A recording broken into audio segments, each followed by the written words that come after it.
Okay, so what you're going to do is you're actually going to want to start, and I'll kind of turn her around here so you can see her back. Great. You're going to want to take the slicker, and I kind of hold it this way, and all you're going to do is lightly down the coat. Now you see when I start to do it, it kind of is a little bit harder, doesn't go through, but once I go through a couple times, Gotcha. it goes through really nice. But see, this spot I haven't done. Gotcha. So I think right now that this spot is brushed out. Right. So then I'm going to take this, and I'm going to run it through. Ah. Now if you notice, if I do it over here, it's a little harder to go through. I have to force it a little bit more. So that's why we start with the slicker to make it a little easier. Yes. And then this slides right through their hair. Gotcha. So that's all you do. You want to do nice little motions, kind of like this, almost just kind of like that. And then you want to always follow through with the comb. Okay. And then she's brushed out. How often do you think that the typical person with a dog, this is a Wheaton, isn't it? Yes. Okay, so how often would we be brushing and combing our dogs to keep the mats away? Every other day. Every other day? Yeah, Okay. at least every other day. You know, you don't have to do it every day, but at least every other day. If your dog is a swimmer and swims frequently, you want to always brush after a swim. But as far as a normal basis, she doesn't swim, so I brush her every other day. And let's just clarify, when you say brush after a swim, is that with a wet coat or a dry coat?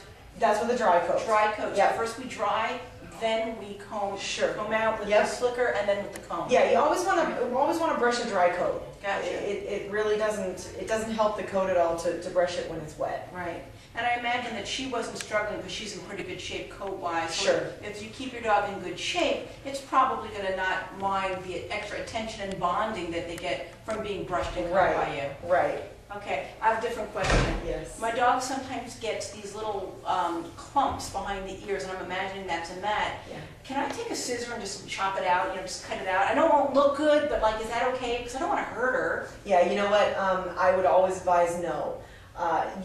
You guys should really leave that to a professional, someone who knows what they're doing. We have actually seen many cases in where an owner has the best of intentions but ends up cutting their own dog, and they don't mean to, and they don't even realize it. Right.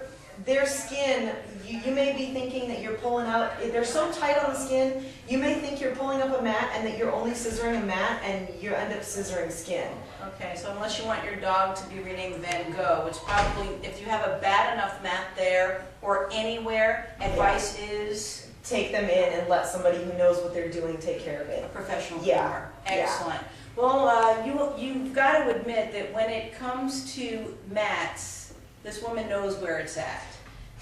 Okay, well, we've been speaking with Michaela Watkins, groomer at Villa La Paz on Shea, and I'm sure that she'd be happy to answer any other grooming questions that you may have. But for now, I think we're at the tail end of the hair of the dog. Any last-minute ideas or advice that you have for our viewers?